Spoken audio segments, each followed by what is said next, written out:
Bonsoir encore à toutes et à tous, et merci d'être venus aussi nombreux juste quelques jours avant Noël.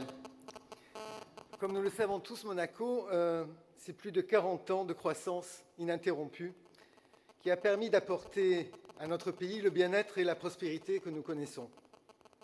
Chez Horizon Monaco, nous posons la question, voulons-nous que ça continue pour nous, pour nos enfants et nos petits-enfants ? Nous savons tous que le monde est en pleine mutation et que la crise ne s'est pas arrêtée aux portes de notre principauté. Nous avons besoin de nous adapter, nous avons besoin de développer un projet ambitieux, pas dogmatique, mais pragmatique. Nous faire confiance le 10 février prochain, c'est vous permettre de savoir exactement où vous allez dans les prochaines années. Car c'est bien un véritable contrat moral de législature que nous vous proposons.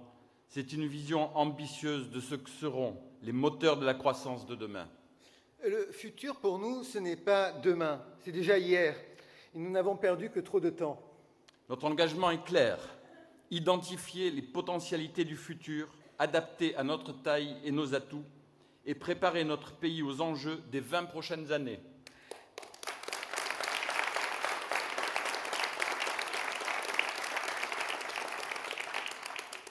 Nous croyons qu'il faut gagner le pari de la croissance, car derrière le mot croissance, qui a l'air d'un mot abstrait, il y a tout simplement les emplois de demain, le maintien des Monégasques dans leur pays et la continuité de notre exemplaire modèle social.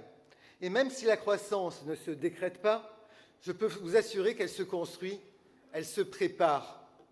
Nous agirons dans tous les domaines qui permettent de développer l'activité économique et commerciale dans notre principauté. Philippe va maintenant vous exposer 5 mesures en faveur des entreprises.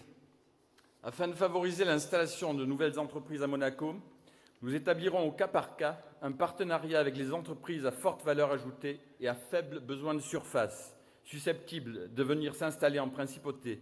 Il faut absolument optimiser nos si précieux mètres carrés.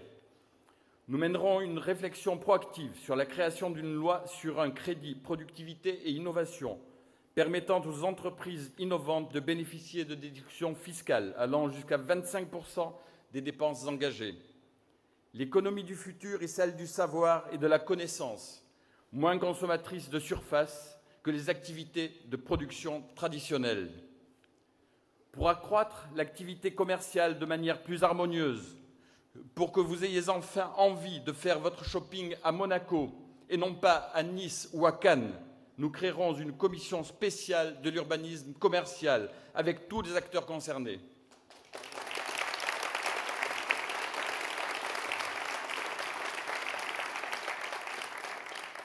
Pour tous les employeurs exploitant une activité en nom personnel et non soumis à l'impôt sur les bénéfices, engageant un monégasque en contrat à durée indéterminée, nous demanderons une exonération des charges patronales pendant 5 ans.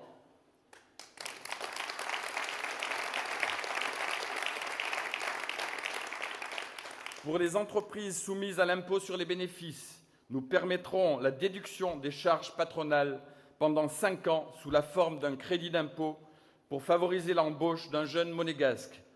Tout doit être en effet tenté pour garder nos enfants ici, dans notre pays, chez nous, et ne pas les faire fuir ailleurs.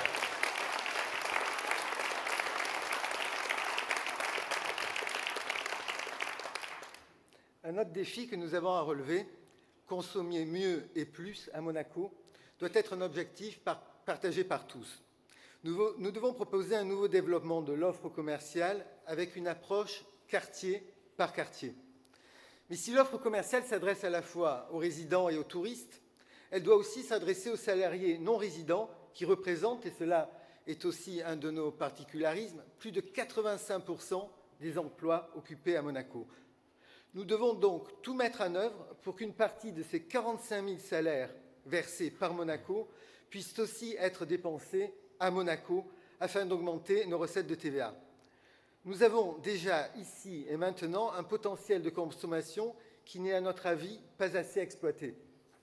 Marc, tu le sais, nous irons chercher de nouvelles marques internationales, des locomotives à forte notoriété et à fort potentiel qui pourront drainer une clientèle régionale captive.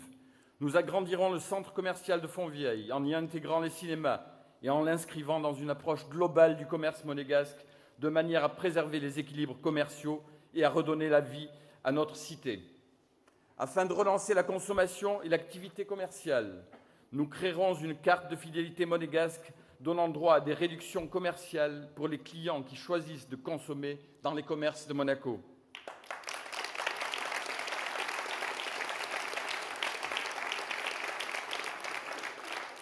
Nous créerons aussi une carte électronique créditant le consommateur de points à chaque achat dans les commerces monégasques, points donnant droit ensuite à des réductions pour les prochains achats.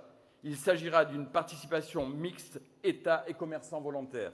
Merci Philippe.